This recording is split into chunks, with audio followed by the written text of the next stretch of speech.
I'm John Sicotte, executive editor of the Brewer magazine. Welcome to another edition of the Brewer magazine podcast, and happy new year, our first one of the year. And I figure instead of trying to bug someone or to do one like right at the beginning of the new year, or try to record one a few weeks before, because it is always such a fun time during the holiday season to try to get people to do it, I just am going to drag in our president, our, well, you can sit up now, our Nice to kind of lean back. founder of Brewer magazine, and also the founder of Abettor Brewing, Tyler Montgomery. We are, how many years now are we at? 12? Are we going into our 12th year of Brewer magazine now? I think I've lost count. Yeah, 12, 13th. 13th 13. full year, Yeah. 10 fully in print. Yeah, that's crazy. So, well, cheers to you, buddy. Happy New Year. I got my Ohio Cheers. Pint Day glass, and I know Happy New Year. you got your Kentucky Proud one because you're a Kentucky Kentucky Proud, little brewer. Kentucky Guild. So happy New Year. How are things going? I think you guys just passed your fifth, are going on to 6 years now at the Yeah, it'll brewery. be 6 years in April. Yeah. So you've seen a lot of things, and I think I remember when we started, or when we started the magazine, it was like getting these insights for people. You wanted more insights. You wanted to be able to come up with questions yourself. You went and started a brewery, and you just wrote on our Substack a really interesting piece as well about like what you've learned, because breweries have changed even in the 6 years since you opened, 7 years since you started probably thinking about it. Are Yeah. there things that you would do a little different from that, the first time you opened Abettor? You guys you're on your second location now there in Winchester, Kentucky. I mean, what have been some of those learning curves that you're looking forward, and we'll talk about going into 2025 as well.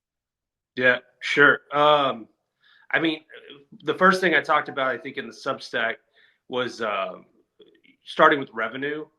I kind of had this idea because the way Brewer, when I launched Brewer, we launched with no money, so there was no funding, there's no VC, there was no bank, nothing. So I mean, we started selling around it and went to print, off of a credit card, and then started paying it down and building up capital and savings.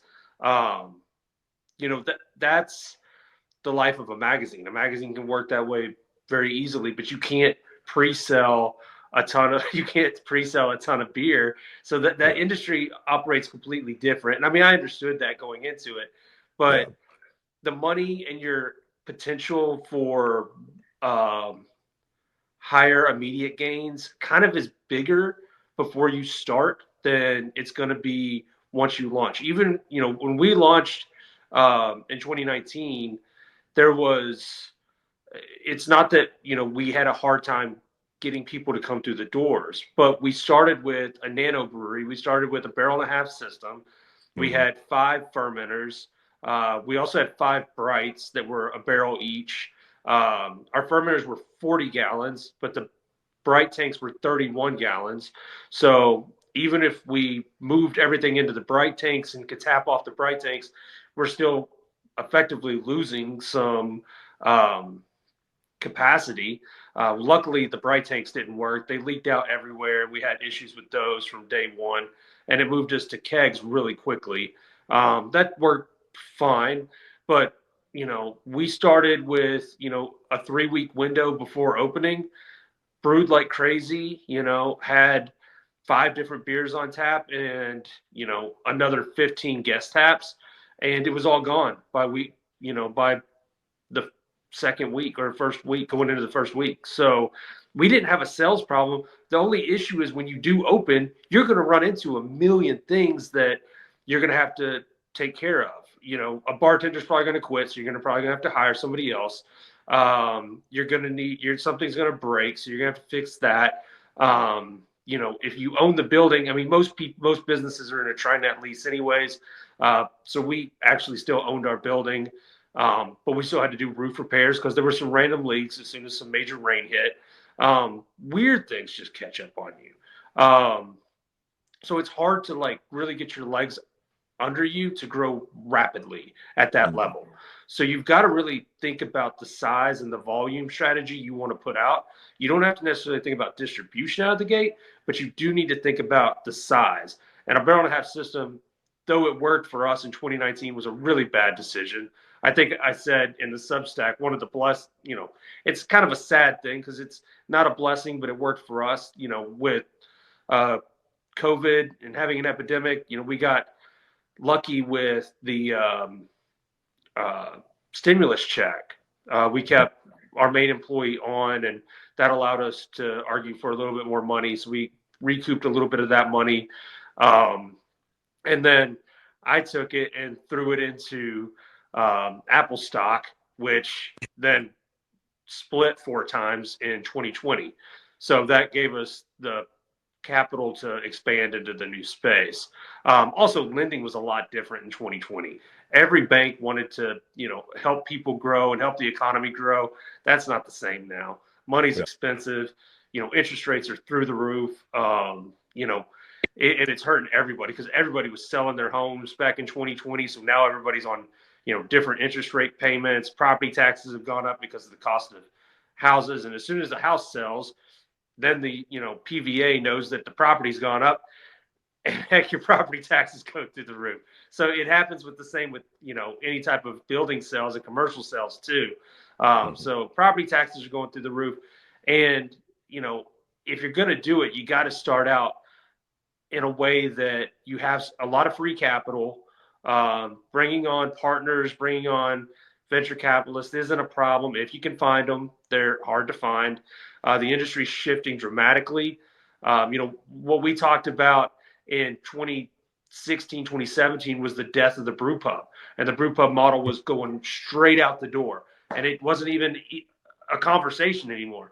The brew pub Yep. model has come full circle, and if you're going to start a brewery without food, you're out of your mind. You've got to Mm. have that kind of, I don't know, you've got to be that somewhat of a thing to all people. You've got to have your spirits in there. You've got to have, if you can legally make a seltzer, if you can legally make a cider.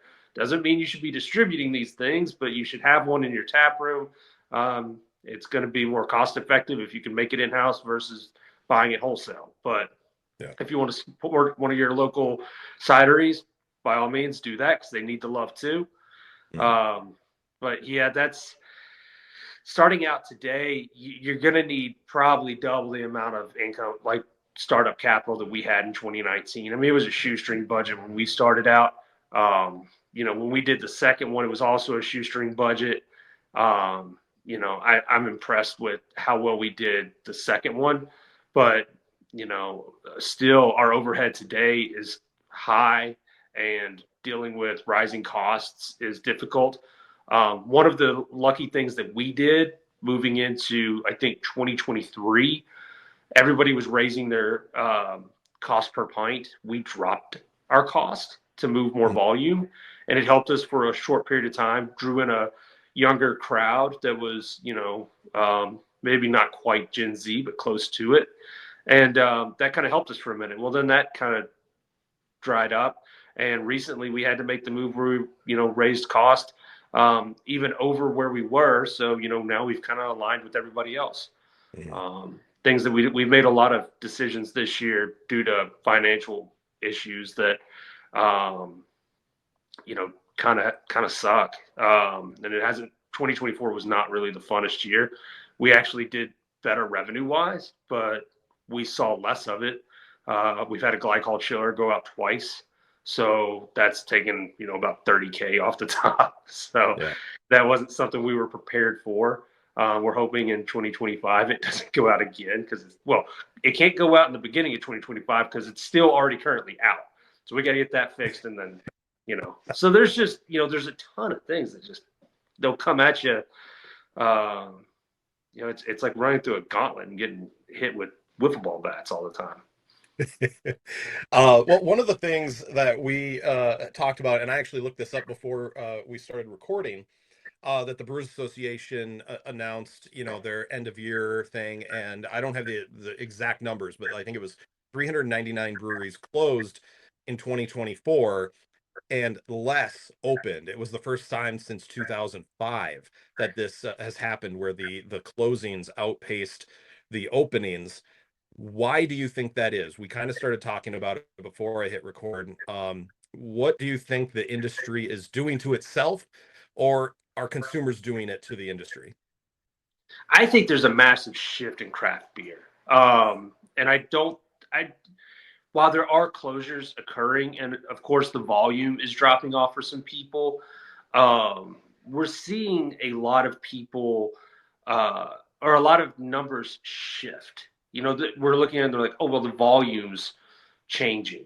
So, the volume output for craft isn't as high as it was 6 years ago.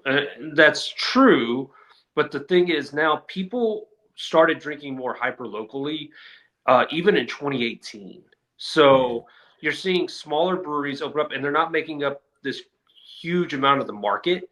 They're also not doing these. The packaging isn't as high, so they're moving a lot of volume inside their tap rooms. They may be doing some um, self distro, and I think it's just clouding the numbers a little bit, because I know people are still drinking craft, and I know there's craft breweries that are, of all sizes, that are still doing well. I think when you are as big as some of our cover stories starting out in 2015 and 2016, those breweries were huge, and so you have to make up a lot of market. And every time a smaller brewery opens up in another city, they're going to steal some market share. So I think that shifts a little bit. Additionally, like we were talking about before we got on the air, I think craft beer, and this is going to sound awful, but we've been talking about it a lot inside Better with the some customers and things like that this week, and I think craft beer has done somewhat of a disservice to the consumer coming out of 2020. Um, you know, Craft beer wants something exciting. We started out seeing the West Coast IPAs, and just having craft was unique for a while. Then you saw a hazy IPA, and that was the hype around that was so cool. Then you saw the New England. Then you saw the Kvik Yeast, and then you saw what was that really light, like almost clear IPA that came out back in what Brute 20? What was that? Brute IPA. Yeah, the Brute IPA. I mean, there was just so many. Now we're into the lager revolution. There's different things that these breweries were doing that were exciting the consumer.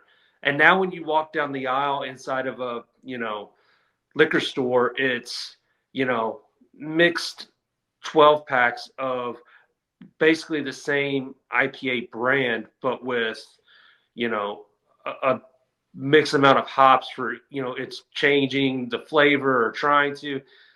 And I just think that the consumer's bored with it. There's nothing to get excited about anymore. I mean, okay, they do drink, the consumer drinks high noons and seltzers and things like that, but they're not expecting their craft brewery to be making a really good seltzer. They're not expecting their craft brewery to be making a really good cider. And I know we had that article, or the podcast last year, and it was talking about how if you can do it, go for it. And I think you should if that's where your passion is. But I don't think you have to be all things um, to your consumer. And I think the consumer wanted really good, well developed craft, and they just haven't gotten anything new and innovative in 4 years or more. It's getting stale, and just reflavoring your IPA or reflavoring your stout. It's just old hat, and people are bored with it. So they're not drawn to go to the tap room because they don't see the breweries as innovative anymore. They're not getting a mixed variety pack of 4 or 5 different unique beers. They're getting one product that is adjusted 3 or 4 different times. And I think it's just wearing the consumer down. And it's not exciting them to go do these visits. What used to, you would get a variety pack, back in 2010, you get a variety pack and it'd be 4 or 5 different beers. You're like, wow, this brewery really knows what they're doing across the board. I want to go check this place out. Oh my God, they've got 30 different beers on inside, not including the ones that I had in the variety pack. This place is magic, you know. Yeah. But you don't get that anymore. You get literally like IPA number two, you know, to the third power each time. It's the same stuff. And I just think that craft is losing its innovation, and it's becoming just a creation of the same old thing. Let's create another hazy. Let's use the same hazy we have now, but let's do it this way. And you know, to the consumer, it all kind of starts to taste the same. And Yeah. you start doing these light lagers, and you're going to try and are we going to try and compete with macro beer? I mean, I'm pretty sure back in the late 90s and early 2000s, that's what caused the bubble to burst then. Yeah. So we're not going to compete with pricing on this, and the consumer doesn't want us to. They don't. They're going to drink, their macro products just like we do when we're at home and not at the brewery. And Yeah. I think they want excitement from us, and we need to re-engage the consumer with, you know, something that really drives home the creative aspects of craft beer. Um, and we're just not seeing it anymore. We're not seeing it at all. The Yeah. barrel aged thing was cool for a little bit. Everybody did it, and the consumer loved it. But just like everybody did New England IPAs, and everybody did hazies, and everybody did the West Coast for a minute, and everybody's doing the lagers now. It's cool, but they need something unique. But I think because we're always kind of craft is always going to have to chase innovation and uniqueness. If you have a really good flagship, like Sierra Nevada Pale Ale or something like that, or Fat Tire for that matter, the Boston Lager, these flagships are phenomenal, and these breweries are lucky to be able to hang their hat on those. But Hmm. there's very few breweries that are going to be able to do that. Everybody else is going to have to chase innovation, kind of not stop chasing the dollar and start chasing, you know, the passion of craft again. Yeah. I actually saw an interesting Facebook reel, or Instagram reel, I guess it was, from I think it's a comedian. His name's Dan Harumi. Have you seen this? I don't know. Where he was talking about why craft beer is over, and he's not a craft beer guy. He's just like a comedian, Instagram guy or whatever that was posting stuff. Someone posted it on one of my local beer pages, and I'll send it to you to take a whole look at. But basically, the premise is when it comes to we're aging ourselves out of craft beer. We're getting older as the consumer that started this, let's say 15, 20 years ago. I was in my mid 20s at the time, so were you, even earlier 20s, and now we're in those 40s, and we like that. But at the same time, like this Dan guy was talking about is kids that have been brought to breweries their whole life. I It's did see not this. cool Yeah. for them. You did see that? Okay. It's not cool to do that. So like in a lot of kids' memories, they just remember craft breweries when, 15 years ago when they were 5 years old, being this place that mom and dad would take them that they could run around and, and or just sit and like play. And then now they're coming to age of now you're like, well, my parents took me there. I don't want to have to go to those places again. Is that, it was interesting because I had never thought of it that way, that it's Yeah. just like this like almost PTSD type thing of like, well, I've already lived this. I don't want to do this now that I'm old enough. Do you think that's going to be something, a new factor that I never thought about? I thought it was funny, and I did think about it for a second. Um, the amount of first beers I served to people that used to come with their kids and are now 21 is shocking. Like, um, and it happens almost regularly anymore. Sure. Um, and I, I, I do disagree. One, we're not that old. Craft beer, especially in our area. If we were West Coast, sure, yeah, I guess. Yeah. Like when we were, when we were having kids you weren't having kids in your 20s. I wasn't Right. either. So, um, it's not like we've had toddlers in craft breweries since we were in our 20s. Craft beer in the East Coast, and I guess we're in the South and you're North or whatever. It's still relatively new. If you think about, Yeah. a 15-year-old industry, that puts you into, 2010. So Mm, that was kind of the like launch of craft beer in Central Kentucky. yeah. Um, kind of in Kentucky in general. So it's still relatively new. So there's not a lot of kids that have been brought up in it. I think it's funny though because there are are a family place. It's the community center for a lot of places. Whether it's you're the only brewery in town, like Abettor is the only brewery in our little headquarter town, and it's community space. People come with their families. They come have dinner. May have a cocktail, may have a beer. Who knows? We go through a ton of soda because we have kids coming in. And then so I I could see how that could be a thing, but I think it's really just more him making a point of how there's kids always at breweries anymore. And I have heard some like complaints of adults without kids going to some breweries and they're annoyed with it because there's just kids everywhere. Mm, I'm like, well, it's a family establishment. If you want to be at a bar, go to a bar. yep. It's breweries aren't bars. They've always been, the social hub, whether that's in America or, you know, in the old countries, back in Europe. That's what we're supposed to be. I had a good friend here in town that's much, much older than me, but grew up in New York, in upstate New York, and you know, that's where they went. They went to their local brewery all the time. When he was growing up in the 50s and 60s, that's what the families did.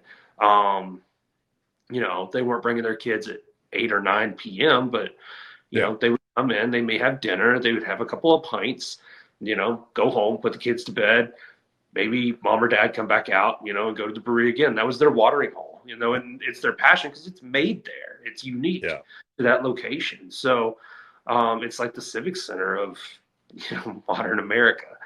Yeah. Um, but yeah, I kind of I thought it was funny, but I do kind of disagree with that. I don't think that's what's the downside of um, young people drinking. And I also disagree that you can look at numbers and you can make numbers do whatever. But somebody told me, especially during COVID, they were like, stop paying attention to what the news and media tell you. And I know we're media, but we're business insights. Yeah. But stop looking at what the masses are telling you and start paying attention to what's actually going on around you. And what I see are new, young, unique consumers coming in regularly. I see it in not just our brewery, I see it in every brewery I go into. There's new consumers all the time. And I honestly just think, you know, craft, like I said before, craft has stopped as a whole chasing innovation and it's stopped, you know, pushing the, excitement of craft beer. We're chasing numbers. Yeah. Why else would we make a seltzer? It's about chasing numbers and trying to be all things to all people. Where we used to know how to make really great beer, and everybody was making really great beer and chasing the greatness. Now we're chasing dollars and trying to, make sure we can exist the next year. And I get it. Yeah. You know, times are tough. You got to try and get the excitement out of the consumer.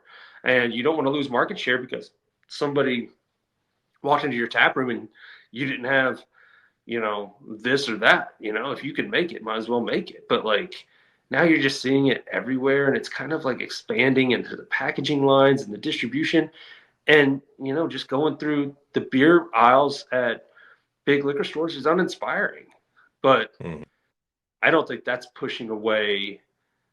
I don't think I don't think the kids are judging us because they're not drinking your dad's beer or your mom's beer right. or your great grandfather's beer. Well, probably that. But I have a hard time really think. What do you think that could be a thing? It was an interesting. aspect, but yeah, I don't know. Like I have a 12-year-old. He has been to probably every brewery in Northwest Ohio that I've been to. But I don't see, but again, he's only 12, so we're years away from him making his own decisions to go out and You're what less he's going than to 10. consume. Huh? You said you're less than 10. Don't make me do math. I know. So he's, yeah. So whether or not that will change in 10 years is a good question. I don't think, the PTSD aspect of it is there, like a kid walking into a brewery at 21 and being like, oh, I've been going to these things, for 15 years. Why would I go now? I don't think that aspect there. It was funny. It's a comedian. He was looking for something to Yeah. kind of rail against it to create content. But it was an interesting aspect. So no, I agree. I agree. I think it's going to be fine. I do like what you're talking about, just the whole community aspect, community hub, beer gardens, like that is what is going to draw people. And obviously we have big breweries. We have breweries and big craft breweries, meaning 100,000 barrel to 250,000 barrels. There's going to be those type. We're not going to see a lot anymore of that. I've always, and I'm stealing a line from my friend Scott Yarnell at Ernest Brew Works here in the Toledo area. He's like, pizza places, yes, there's huge corporate chains, but there's also your local pizza shop. And you're Mhm. always going to have that local pizza shop that not everyone wants to go to, not everyone will frequent, but there will be enough people to keep it going and be, people love that place. Breweries are going to be like that. I think going forward, I don't think craft beer is ever going to just like die. Like it's always going to be around. There's always going to be smaller breweries that are, like you said, if they're being creative, innovative, maybe have a few flagships that people love to have, but we're always going to have some of those people that are interested in those type of innovations, those types of trying new stuff, and not just sitting at a bar drinking the same 12 pack of beer over and over and over every single night. There are those people. We're it's just the way that American life is, but Mhm. there is that subset of people that are always going to be interested in going to their local brewery versus a dive bar. So I think that's the mentality that a vast majority of brewery owners need to do. And like you said, not chasing the dollars, making it be a living, not be a super profitable living, but it's a living. I think some people need to think about it that way as well, because I think in the last 10 years we've seen a lot of breweries like open because they're there for the money. And the quality can be there, the innovation can be there, but the opening up a brewery to make money is not going to be a fast track anymore. It's going to be a long haul. It's going to be slow and steady to grow or be happy with being the community hub that you are. I think those are the two aspects that we can look at. Well, so I had a friend, my good friend Kato Welsh. She's friends with my girlfriend. She's a photographer here in Central Kentucky, phenomenal photographer, and a regular at Abettor. She shared this reel yesterday, and it was basically like we've lost a lot of creativity around us. Everything you remember when your big like macro, not steakhouses, but like little restaurants, like sports bars. I don't want to name any because I don't want to be a jerk, but like they were popping up everywhere, and they all had goofy stuff on the walls. The shenanigans idea and stuff like Again, that. yeah, yeah, yeah. Yeah, like they all had the goofy stuff on the walls. They all had this like thing. They all had mozzarella sticks and boneless wings, and not that there's anything wrong with that, but like it all started to look like you know consumer swill. That's kind of infiltrated a little bit into the craft beer market. Yep. If you went into a brewery 10 years ago, it could be in some like derelict garage in the other side of town that nobody goes to. You're sitting on like fold out chairs, Mhm. and you're drinking the best beer you've ever had. It's that was the experience. You know, those Yep. places still exist. Those breweries, in Lexington, there's ones that are in old buildings where, it was so cheap to get in there. They had to do so much work to it, and the building's old. It has character. It's wildly unique. You're not really sitting on like the plush seats and all these things. that was the experience. And now you walk into some of these breweries and it looks like they had like your top end interior designer come in and create basically what all of these mass consumer, they look like hotel lounges, and Mm. it's like, what happened to the uniqueness? What happened to being in these old buildings that, yeah, the upkeep's pain in the butt. Like there's this kind of sucks, Yeah. we're, gentrifying neighborhoods and making them cool again. We're, diving deep into these towns and finding spaces that need to be revitalized and doing that. And craft was doing that because craft's not just about the uniqueness in a beverage, it's about the uniqueness as a person. When music was very big within craft, when art was huge into craft. And I mean, now it's just like, how do you define craft? Is it um, innovative? Is it cool still? Is it Mm. artistic? What is it? What makes craft so unique now? And I think as an industry, we have to stop saying, well, Gen Z doesn't drink as much. Well, the consumer's changing. Well, this, that, rising costs, blah, blah, blah. Yeah, all those exist. But we got to kind of look at ourselves in the mirror a little bit and be like, what changed? What changed Mm. about us? You know, the, you know, you spoke about, Ernest. Like every one of those tap rooms is unique. It's so Yeah. unique. Every one of them's different.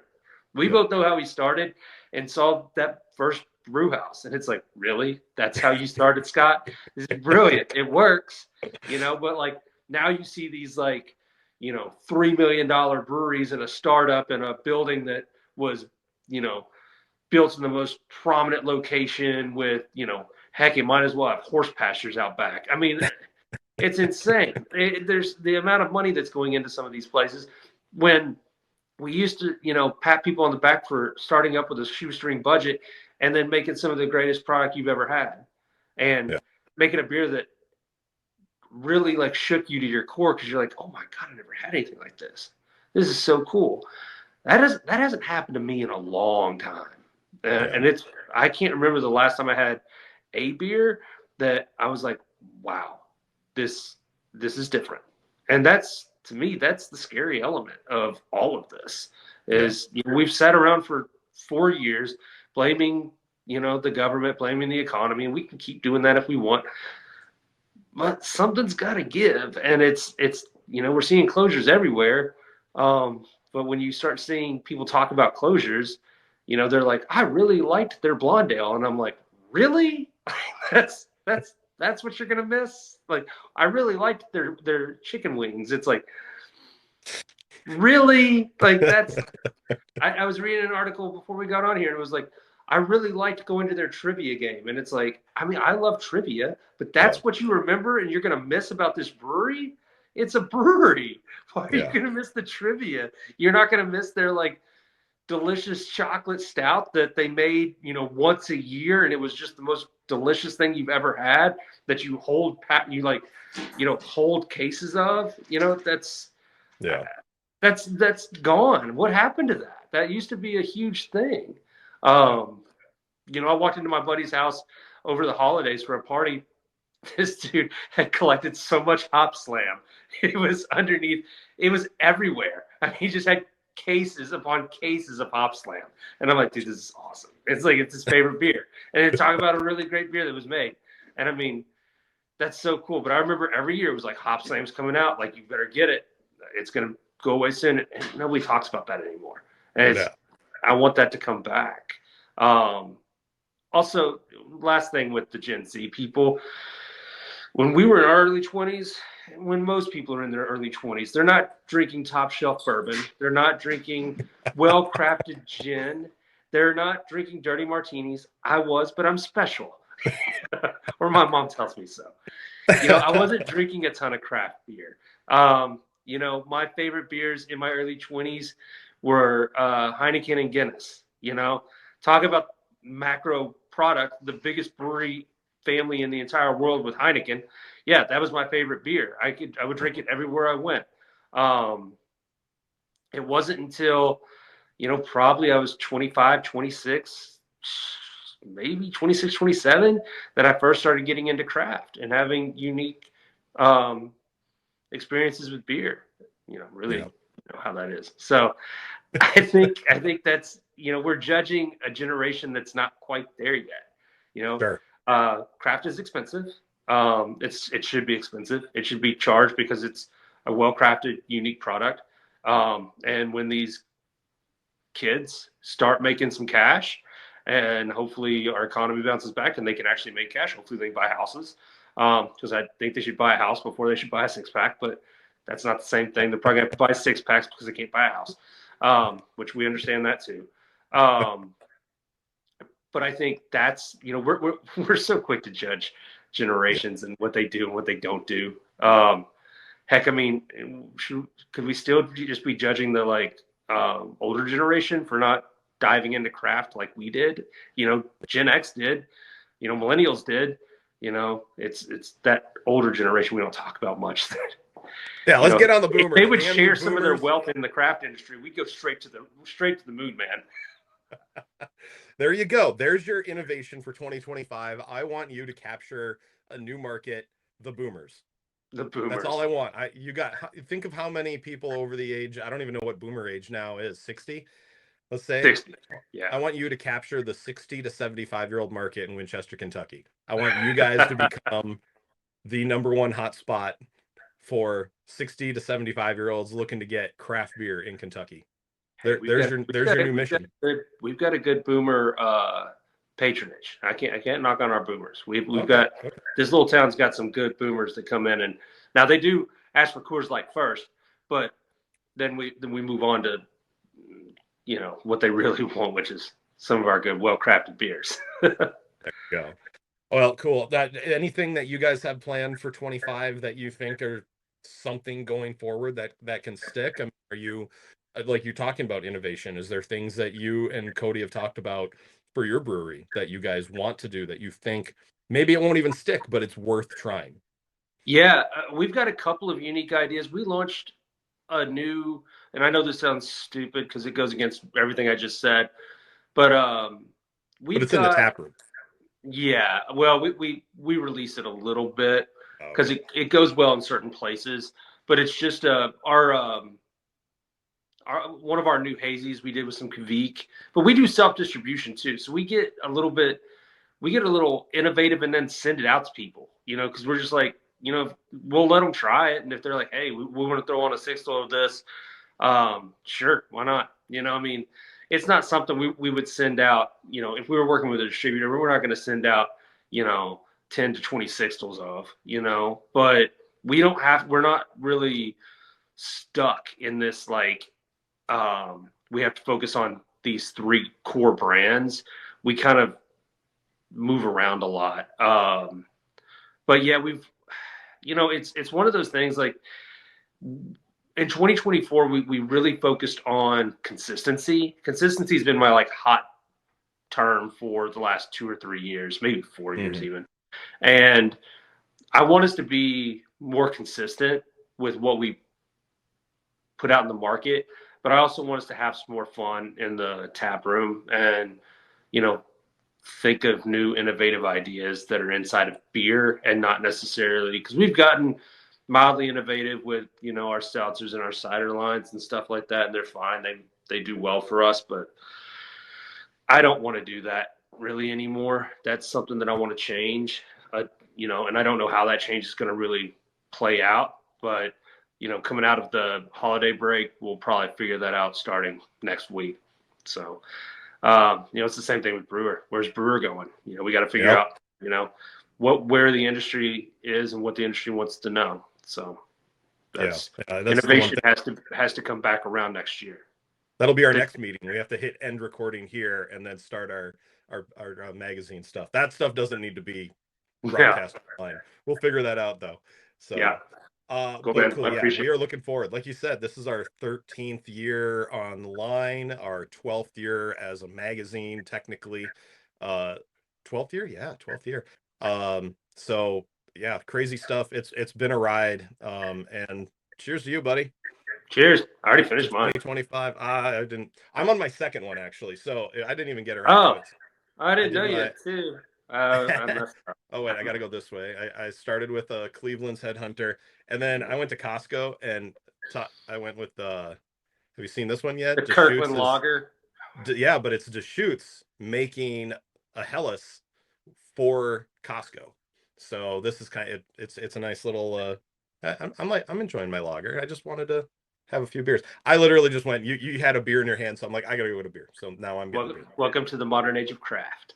Uh, well, Tyler, thanks for joining us. And as always, you can check out Brewer Magazine at brewermag.com. Well, you'll see us here on YouTube, listen on Spotify, and of course, Facebook, Instagram, Twitter. We're all on that, or X, I guess that's what we call it. Thanks a lot for tuning in, and we'll see you next week. See you guys. Cheers.